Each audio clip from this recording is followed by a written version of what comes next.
G D A کی doctor Fahmida Mirza bank defaulter نکلے۔ State bank نے رپورٹ الیکشن کمیشن کو جمع کروا دی۔ پیپلز پارٹی نے فہمیدہ مرزا کو نااہل قرار دینے کے لیے اعتراضات بھی صوبائی الیکشن کمشنر کے دفتر میں جمع کرا دیے۔ جی ڈی اے کی doctor Fahmida Mirza bank defaulter نکلے۔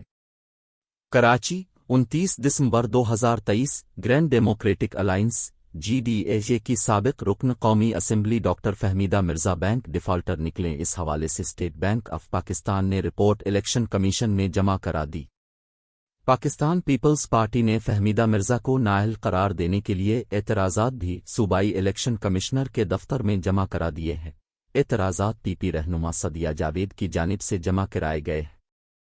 سعدیہ جاوید نے موقف اپنایا ہے کہ فہمیدہ مرزا کے خواتین کی مخصوص نشست پر جمع کرائے گئے کاغذات نامزدگی مسترد کیے جائیں۔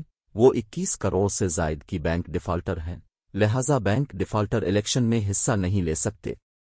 ادھر جی ڈی اے کی جانب سے سندھ سے رکن الیکشن کمیشن نثار درانی پر شدید تحفظات کا اظہار کیا گیا ہے۔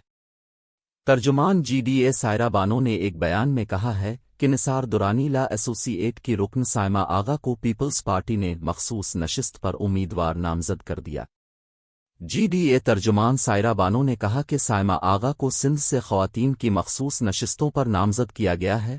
یہ مفادات کا ٹکراؤ اور الیکشن کی شفافیت پر سنگین سوالات ہیں۔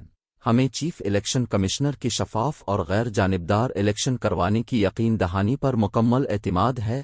سائرہ بانو کا کہنا تھا کہ سندھ میں جی ڈی اے سمیت کئی سیاسی جماعتوں کو نثار درانی پر تحفظات ہیں۔ ان کا جھکاؤ ایک مخصوص سیاسی جماعت کی طرف ہے۔ کس حیثیت میں ان کی ایسوسی ایٹ کو پیپلز پارٹی نے ٹکٹ سے نوازا؟